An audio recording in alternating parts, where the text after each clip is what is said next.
Hi అండి, అందరికీ నమస్తే. Welcome to Parashuram Nagam vlogs. First time పిల్లల్ని స్కూల్లో వదిలిపెట్టి రీల్స్ తీసుకుందాం అని చెప్పేసి ఓయికి వెళ్ళినాం. కానీ మస్తు బోర్ అనిపించింది. అందుకే మళ్ళీ ఇంటికి వచ్చి స్కూల్ అయిపోయినాక పిల్లల్ని తీసుకొని ప్రసాద్ ఐమాక్స్కి వెళ్ళినా. ప్రసాద్ ఐమాక్స్కి ఎందుకు వెళ్ళినామంటే అంతకుముందు రోజు పిల్లలకు స్కూల్లో పిక్నిక్ ఉండే. ఆ పిక్నిక్ పంపించలేదు పిల్లల్ని. అటు పంపించలేదు కదా, కనీసం మనమన్నా బయటికి వెళ్దామని చెప్పేసి అందరం కలిసి ప్రసాద్ ఐమాక్స్ వచ్చినాము. మేము అంతకుముందు ఫుల్ సార్లు వచ్చినాం, కానీ పిల్లలు రావడం ఫస్ట్ టైం ఇదే. మస్తు ఎంజాయ్ చేసారు పిల్లల్ని. అయితే చిన్నపిల్లలు ప్రసాద్ ఐమాక్స్కి తీసుకెళ్ళండి, ఎవరైనా తీసుకెళ్తే మాత్రం మస్తు ఎంజాయ్ చేస్తారు. మా బిట్టుగాడు మాత్రం ఫుల్ ఎంజాయ్ చేసిండు. అక్కడ నుంచి మళ్ళీ ఇంటికి వెళ్దామంటే ఇంకా రావడమే లేదు. అక్కడ కొన్ని వీడియోస్ తీసుకున్నాము. మా దరిద్రం ఏందో కానీ ఏదైనా మంచి ప్లేస్కి వెళ్ళినప్పుడు ఫోన్లో ఛార్జింగ్ లేకపోవడమా, నెట్ అయిపోవడమా, ఇలాంటి ప్రాబ్లమ్స్ వస్తూ ఉంటాయి. బిట్టుకు మాత్రం వెహికల్స్ నడపడం చాలా ఇష్టము. వీటి మీద కూర్చొని ఫుల్ ఎంజాయ్ చేసిరు ఇద్దరు ఫుల్గా. నెక్లెస్ రోడ్, ట్యాంక్ బండ్ తీసుకపోయినా ఇంత ఎంజాయ్ చేయలేదు. వీళ్ళు ఇక్కడికి వచ్చినాకనే ఫుల్ ఎంజాయ్ చేశారు. అందుకే పిల్లలకి ఇష్టమైన ప్లేస్కి తీసుకోవాలి.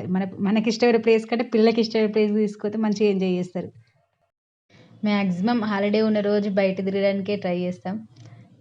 ఒకవేళ మా ఆయనకు లిరిక్స్ రాసుకోవడం ఉన్నా కానీ హాలిడే ఉందంటే డే మొత్తం పిల్లలతో స్పెండ్ చేసి నైట్ టైంలో రాసుకుంటారు.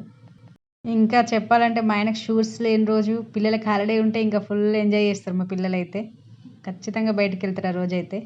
అట్లుంటుంది. హైదరాబాద్లో బండి చేతులు ఉందంటే పానం ఆగది. ఇన్ని రోజులు మా బండి ఊర్లో ఉంటుండే. ఎటన్నా బయటికి వెళ్దామా అంటే ఏ బస్సులో ఏమి వెళ్తాం అనిపిస్తుండేది.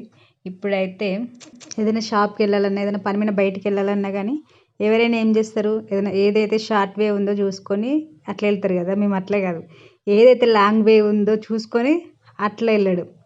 ఆ రౌండ్ ఏదైనా పని ఉందో ఆ ప్లేస్ చుట్టూ రౌండ్ తిరిగేసి వస్తాం అన్నట్టు. అంత ఇష్టం బండి మీద పోవడం అంటే పిల్లలకైనా నాకైనా. సో కొంతమందికి కార్ అంటే ఇష్టం అంటారు, కానీ ఏమో కార్ కంటే బండి మీద పోతేనే మస్తు అనిపిస్తుంది. అట్లనే ఒకసారి ఏం చేసినాం తెలుసా, ఊర్లో వెమ్లాడ్ నుంచి హైదరాబాద్కి బండి మీద వచ్చినాం. అందరం స్కూటీ పైన నలుగురం వచ్చినాం. ఇంకా బ్యాగ్స్ అవన్నీ తీసుకొని అయినా కానీ ఇంత జర్నీ చేసినామా అనే యాస్టక్ కూడా రాలేదు. మస్తు ఎంజాయ్ చేసినాం. ఏయ్ నా తర్వాత ఎవడే వీడు?